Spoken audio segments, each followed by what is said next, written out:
السلام عليكم ورحمة الله وبركاته. أزل اللون. لبنان، جمهورية لبنان تؤيد المغرب في صحرائه، وأيضا ليس فقط تأييدا لهذه للمملكة المغربية في سيادتها على الصحراء المغربية التي تريد الانفصال من المغرب، مدعومة من الجزائر ومن جمهورية الإسلامية الإيرانية.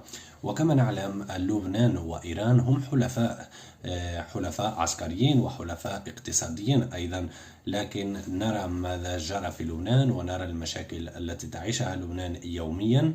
واليوم أكدت لبنان من جديد أنها تدعم سيادة المغرب على الصحراء المغربية، وأن لا تعترف بالمنظمة الإرهابية البوليزاريو. وهذه كانت صفعة قوية لحزب الله، وفي نفس الوقت صفعة قوية ضد جمهورية الإسلامية الإيرانية، العدو الأول للمغرب الآن. السلام عليكم ورحمة الله.